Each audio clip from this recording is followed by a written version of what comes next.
Hi, I'm Lauren English, licensed professional counselor and business development representative with Pinnacle Point Hospital, and I'm happy to be here on Wellness Wednesday to talk to you about something that a lot of parents may be needing help with right now, and that is how to encourage your teen to see a therapist when they may not feel comfortable to the idea.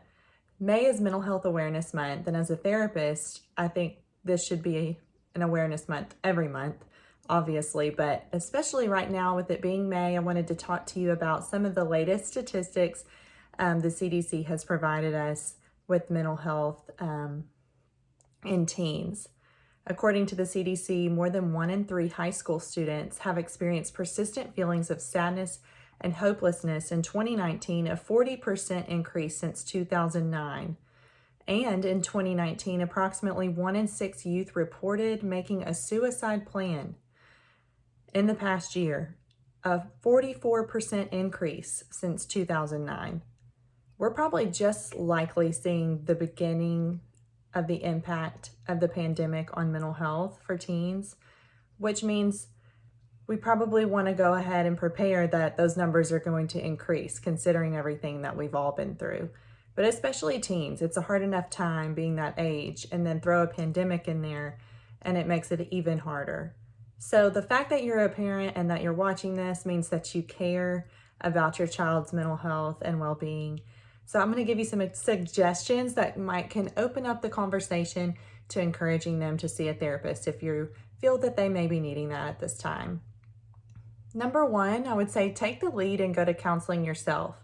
Nothing speaks louder to our children than our own actions, and your willingness as a parent to take the step and talk about therapy and how it benefits you is the first step in creating vulnerability and allowing that to be a part of your family's culture where it is respected and encouraged to go to counseling.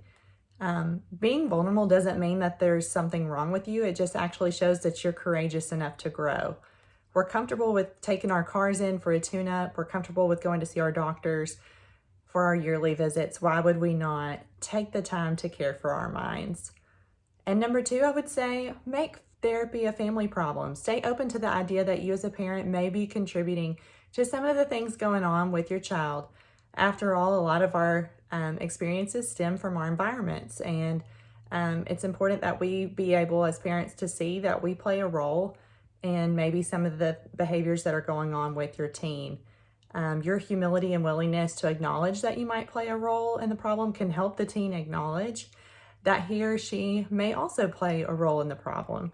And that will kind of help y'all meet in the middle and work through some of the issues that are occurring.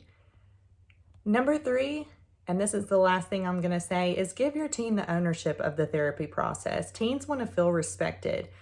And in therapy, that begins with privacy. So allowing your teen to confide in a stranger can kind of feel unnatural at first. And you think about, as a parent, you've invested all of your time and resources into raising this teen, and now some stranger is going to come in and kind of give you advice on how to have a relationship with them. That can be kind of uncomfortable at first.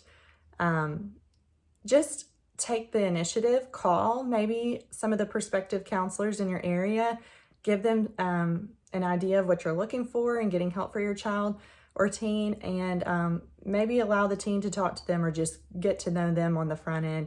And maybe that'll help break the ice and give both of you a better feeling about the relationship that will be taking place with your therapist moving forward.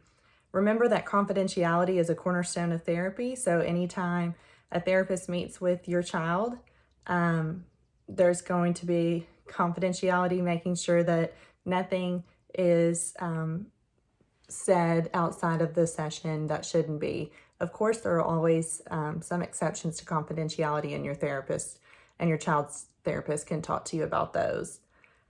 Ultimately, we just want to find a good fit for your teen so that counseling can be a wonderful experience and something that they may even come to enjoy throughout their life as they grow and face different parts of their life and different chapters along their journey. We hope that these tips can be a help to you whenever you are talking to your child about or teen about going to counseling and finding a therapist. And at Pinnacle Point, we're available anytime your child or teen may be facing a mental health crisis at 1-800-880-3322. Thanks for joining me today for Wellness Wednesday.